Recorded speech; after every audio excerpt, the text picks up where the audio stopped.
As-tu l'impression d'enchaîner des relations toxiques ou que tu tombes toujours sur des gens indisponibles ou sur des dynamiques où tu t'oublies complètement?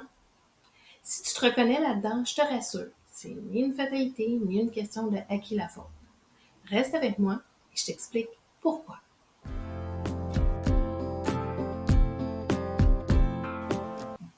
Salut, je m'appelle Ariane Boucher puis je suis intervenante psychosociale et thérapeute en relations humaines.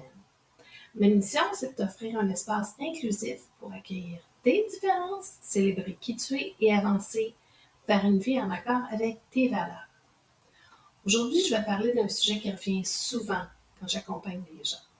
Pourquoi j'attire toujours le même type de relation? C'est souvent une histoire de schéma relationnel, en fait. Aujourd'hui, je t'explique ce que c'est, comment ça fonctionne et surtout, comment tu peux t'en libérer.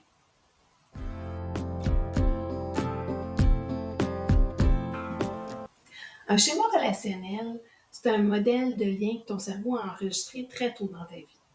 Il se base sur ce que tu as observé, ce que tu as ressenti, puis ce que tu as vécu dans ton enfance, particulièrement dans tes relations significatives comme tes parents ou des adultes importants de ta vie. Ce qui est paradoxal, c'est que même si un schéma est souffrant, il va te sembler familier. Puis le cerveau, il adore ce qui est prévisible. Résultat, sans t'en rendre compte, tu peux te sentir attiré par des personnes ou des dynamiques qui reproduisent ce que tu connais, même si ça te fait souffrir.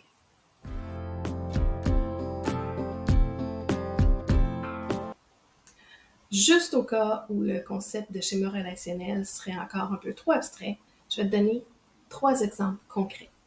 Premier exemple, c'est quelque chose qu'on voit souvent chez les femmes, malheureusement. Puis c'est le schéma de la sauveuse ou du sauveur. C'est quand tu choisis des partenaires en détresse avec l'idée que tu peux les aider à changer. Finalement, tu t'épuises à donner puis tu ressors vide de cette relation-là au bout du compte. Puis en général, l'autre n'a pas changé. Le deuxième exemple, c'est la dépendance affective déguisée. Ça, c'est un sentiment qu'on peut ressentir en début de relation, qu'on appelle l'énergie de nouvelle relation. C'est quand tu cherches l'intensité, la fusion, puis tu as tendance à tout oublier le reste de ta vie. Ça frôle l'obsession. C'est bien le fun en début de relation, mais si ça continue, puis tu t'oublies complètement dans le processus, à la fin, c'est pas très sain. Le troisième exemple, c'est l'évitement.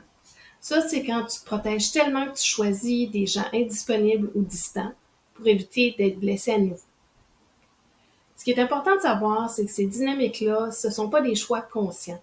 Elles viennent de blessures et de traumatismes vécus souvent au cours de l'enfance ou à l'âge adulte. On parle souvent de blessures de trahison, entre autres.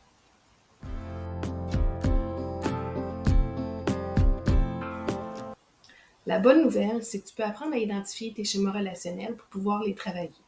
Je vais te donner quelques exemples de questions qui peuvent t'aider à débuter ta réflexion. Donc, est-ce qu'il y a une dynamique qui revient souvent dans tes relations? Est-ce que tu as tendance à te suradapter aux gens pour que la relation continue? Est-ce que tu ressens souvent de l'anxiété, de la confusion ou de la solitude dans tes relations, même si tu n'es pas seul? À quel moment est-ce que tu t'es trahi et que tu t'es forcé à changer pour maintenir la relation? Prends un moment pour écrire ton historique relationnel.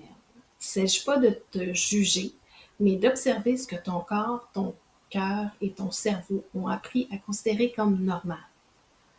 En ayant ces informations-là, on peut commencer à ce moment-là à travailler tes schémas relationnels.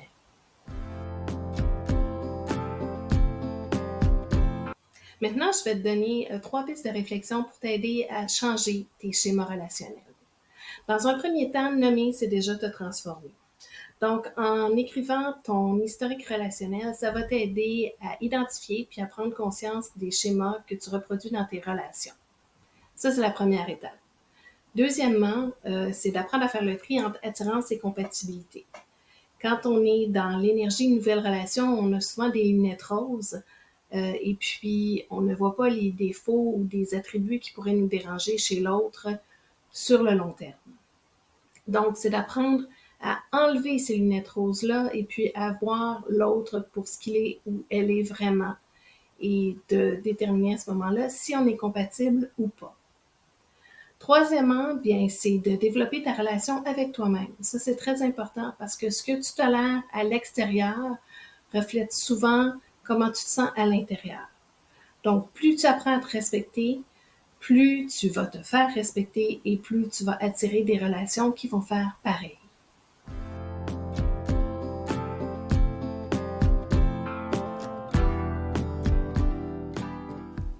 Maintenant, ce que j'aimerais savoir, c'est si tu as pu reconnaître un schéma dans tes relations et si tu sens coincé là-dedans. Dis-le moi dans les commentaires. Si tu as aimé ma vidéo, clique j'aime. Si tu connais quelqu'un qui pourrait en bénéficier, bien, partage. Puis, si tu veux aller plus loin, abonne-toi. Chaque semaine, je vais publier du contenu pour t'aider à te comprendre puis à te reconnecter à des relations qui te ressemblent. Si tu veux un accompagnement personnalisé, bien, tu vas trouver le lien vers mes services dans la description. Merci d'avoir été là, prends soin de toi et à bientôt à une prochaine vidéo.